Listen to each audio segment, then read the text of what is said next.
2月15日 J2 リーグが開幕した。今季の J2 リーグは今までとは一味違う。注目を集めたチーム J2 でありながら、その戦力インフラは J1 クラスなどといったさまざまなチームが参戦している。まず注目を集めたのがレッドブルが株式を取得したことで、昨年10月から正式にレッドブルグループの仲間入りを果たした大宮。その開幕戦は試合前から一味違う。まず話題になったのはホームのナックファイブスタジアム大宮へ会場入りする選手たちの乗ったチームバス。なんとレッドブルカーに先導され現れる豪華仕様。レッドブルが描かれたデザインも特徴的だ。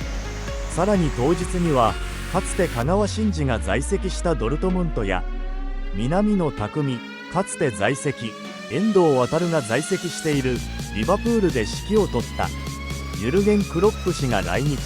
現在の肩書きはレッドブルグループグローバルサッカー部門責任者。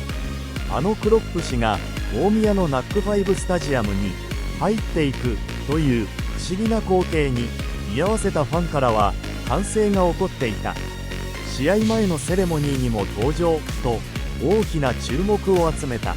しかし対戦相手のモンテディオ山形も昨シーズン終盤リーグ9連勝、昇格プレーオフで惜しくも涙を飲んだが、ゴールキーパーを除き昨シーズンの主力は大体残留。 J2 においてその戦力はトップクラス。開幕戦でありながら新生 RB 大宮の立ち位置を測る上で重要な一戦と言える。試合前から高まる期待の中、満員のスタジアムでキックオフを迎える。試合は序盤から一進一退の攻防が続く。35分、大宮が決定機を迎えた。カウンターから小島正人がドリブルで持ち上がり、それを追い越すように泉東也がオーバーラップ。小島からのラストパスを受けた泉が左足で強烈なシュートを放つも、ボールはポストを直撃し惜しくもゴールとはならなかった。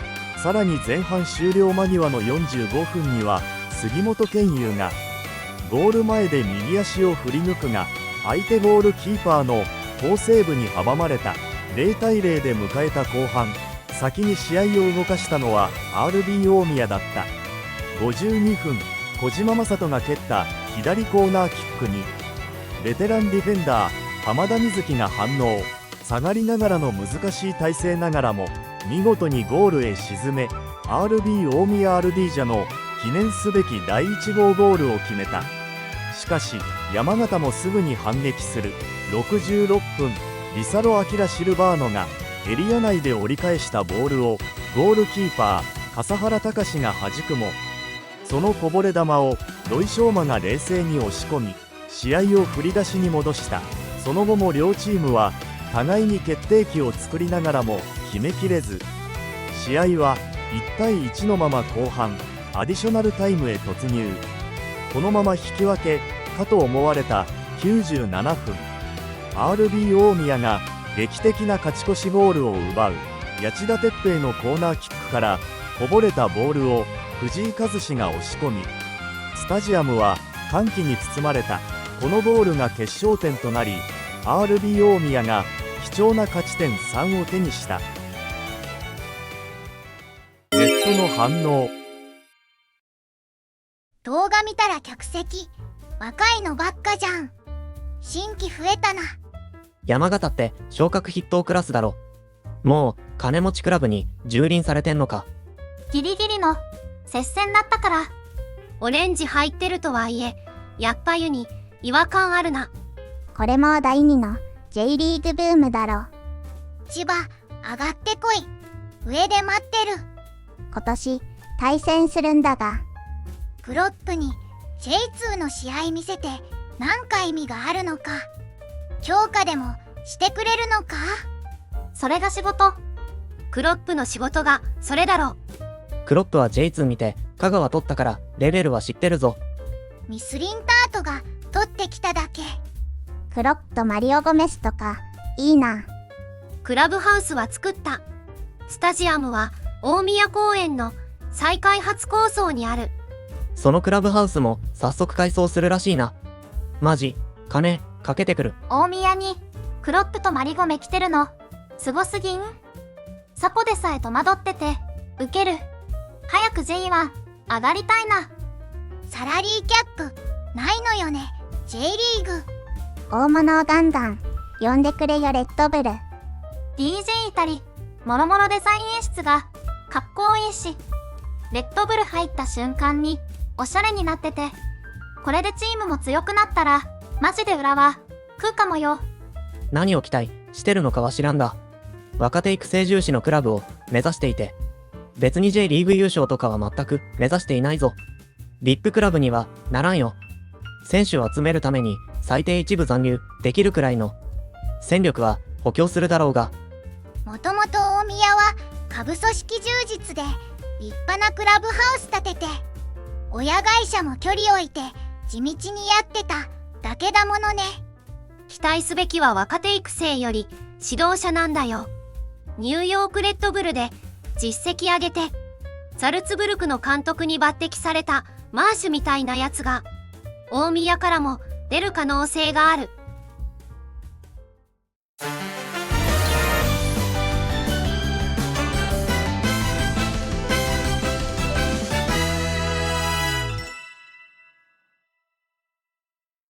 J1 昇格の一角と見られていながらも夏以降に失速。さらにプレーオフでも敗れ、まさかの昇格を逃したビファーレン長崎。今季も J1 昇格を、むしろ優勝を目指すビファーレン長崎の開幕戦には約1万9000人のサポーターがピーススタジアムに詰めかけた。スターティングメンバーには元日本代表の山口蛍選手を含む新加入の5人が名を連ね、ロアッソ熊本を迎え撃つ。試合が動いたのは前半10分。先制したのは熊本。左サイドから岩下がクロスを入れるもブロックしたのは山形から移籍した J2 屈指の守護神後藤。しかしこぼれ球に反応した小長谷がペナルティエリア中央から右足でゴール右上に決める。長崎は攻め込む場面を作るものの相手の守備を崩せず1点ビハインドのまま前半を終える。しかし後半に入ると流れが一変。途中出場の松沢と増山が攻撃を活性化。後半17分、松沢のクロスをマテウスが胸で押し込み、ついに同点。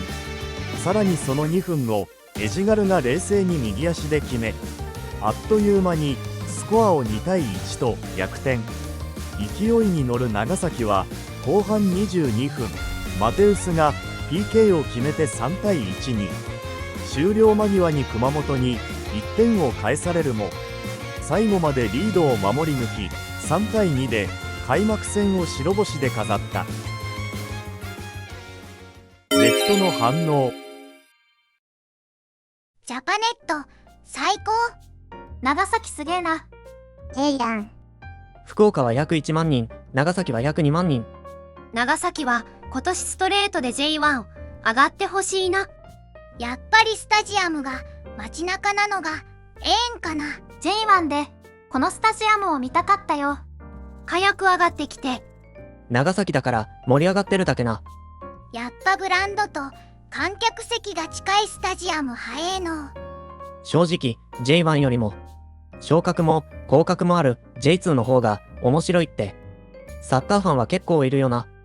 こういう時すぐにレベルの低さがみたいなこと。いるやつおるけど、プロに比べてめちゃくちゃレベルが低い高校野球があれだけ盛り上がってるのに、レベルってそこまで関係あるかって思うよな。ワイギラブアンツ、早く J2 に行きたい。へえ、大丈夫なんか。本場でやってた頃は楽しかった。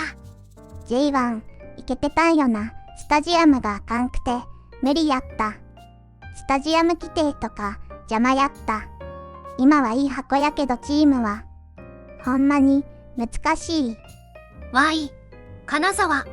なぜか開幕が今週ではなく来週で寂しい。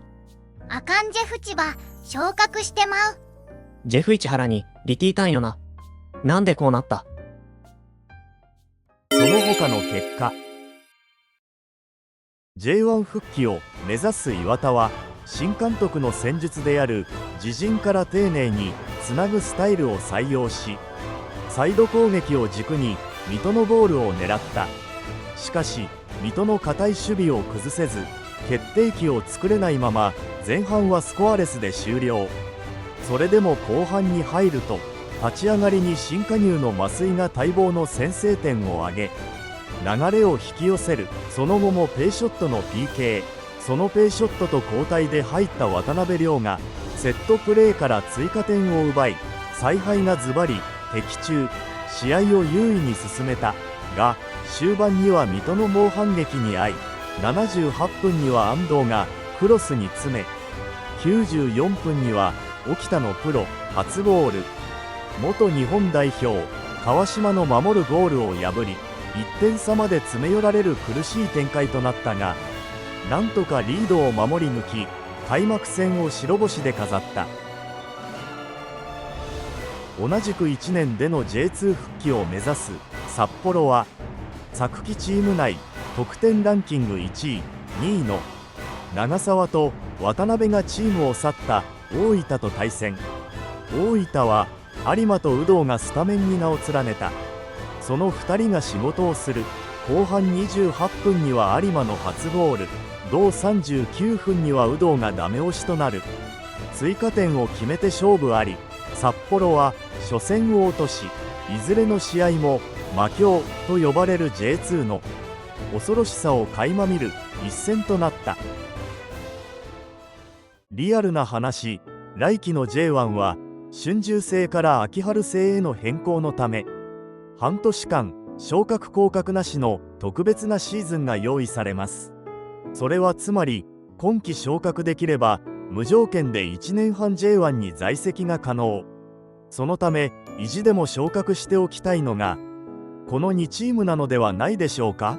だからこそ今季の J2 は要注目です。そしてあなたの地元にもレッドブルバスがやってくるかも。ご視聴ありがとうございました。高評価、チャンネル登録をぜひよろしくお願いいたします。